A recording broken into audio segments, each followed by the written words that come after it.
पर आज आदरणीय प्रधानमंत्री जी का आगमन हुआ है। पीलीभीत वासियों की ओर से, उत्तर प्रदेश वासियों की ओर से मैं देश के यशस्वी प्रधानमंत्री जी का पीलीभीत की इस पावन धरा पर हृदय से स्वागत करता हूं, अभिनंदन करता हूं। बहनों और भाइयों, आज वासंतीय नवरात्रि की प्रथम तिथि भारतीय नव संवत्सर प्रारंभ हो रहा है। इस अवसर पर मैं आप सबको भी आदि शक्ति मां भगवती जगदंबा के इस पावन दिवस पर हृदय से बधाई देता हूं, अपनी शुभकामनाएं देता हूं। मंच पर उपस्थित भारतीय जनता पार्टी के प्रदेश के अध्यक्ष माननीय चौधरी भूपेंद्र सिंह जी, केंद्रीय मंत्री श्री BL वर्मा जी, उत्तर प्रदेश सरकार के मंत्रीगण श्री राकेश सचान जी, बलदेव सिंह ओलख जी, संजय सिंह गंगवार जी, पूर्व केंद्रीय मंत्री और बरेली के सांसद श्री संतोष गंगवार जी, भारतीय जनता पार्टी के पीलीभीत लोकसभा सीट से प्रत्याशी उत्तर प्रदेश सरकार के मंत्री श्री जितिन प्रसाद जी, बरेली लोकसभा सीट से भारतीय जनता पार्टी के प्रत्याशी श्री छत्रपाल सिंह गंगवार जी, पूर्व मंत्री श्री सुरेश राणा जी, आज के इस कार्यक्रम में उपस्थित सभी माननीय जनप्रतिनिधिगण और पीलीभीत से जुड़े हुए सभी उपस्थित बहनों और भाइयों, मैं आप सबकी ओर से देश के यशस्वी प्रधानमंत्री और दुनिया के सबसे लोकप्रिय राजनेता आदरणीय श्री नरेंद्र मोदी जी का पीलीभीत की इस धरती पर आगमन पर हृदय से स्वागत करता हूं, अभिनंदन करता हूं। बहनों और भाइयों, ये हमारा सौभाग्य है कि स्वतंत्र भारत के स्वर्ण युग के रूप में जाने जा रहा भारत आज आदरणीय मोदी जी के नेतृत्व में एक ग्लोबल पावर बनने की ओर अग्रसर है।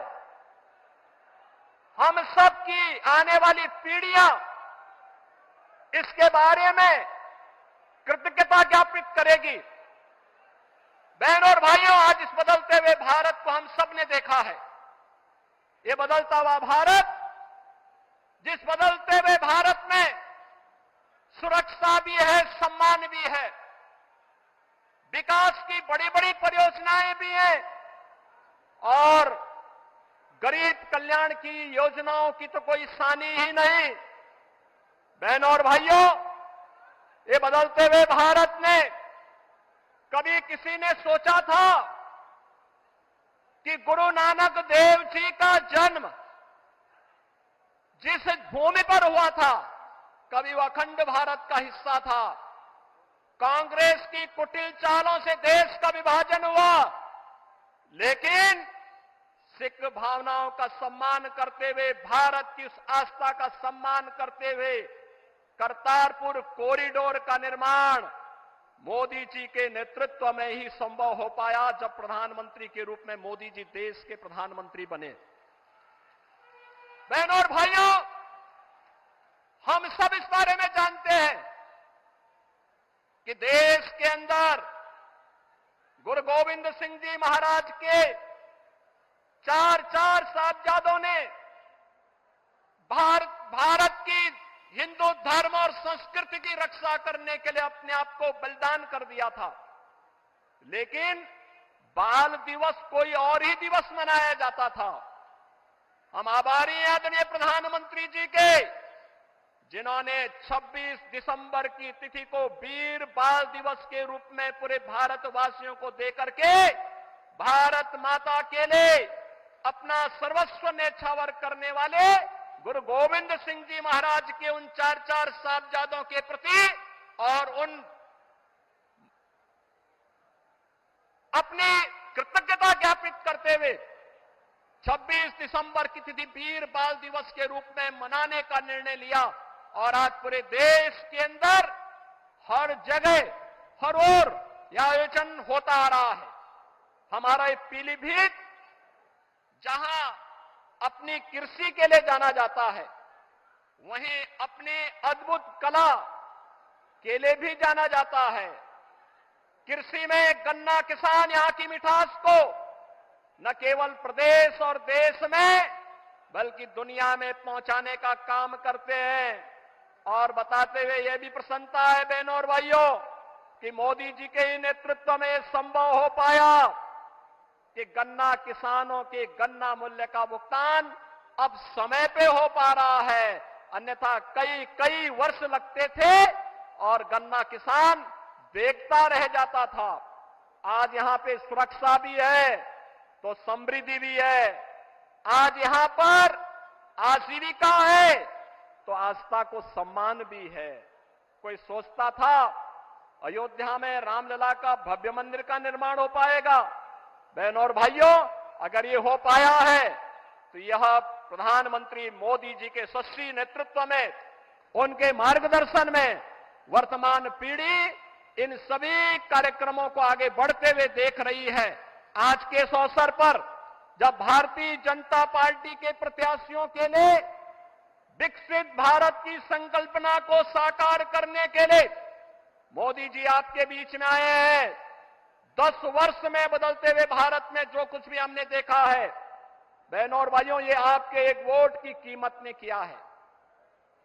आपका वोट जब गलत हाथों में जाता था तो फिर भ्रष्टाचार में संलिप्त, सुरक्षा के साथ खिलवाड़ करने वाली, आतंकवादियों को बिरयानी खिलाने वाली, देश के अंदर उपद्रव करवाने वाली, नौजवानों के जीवन के साथ खिलवाड़ करने वाली, अन्नदाता किसानों को आत्महत्या के लिए मजबूर करने वाली सरकारें आती थी।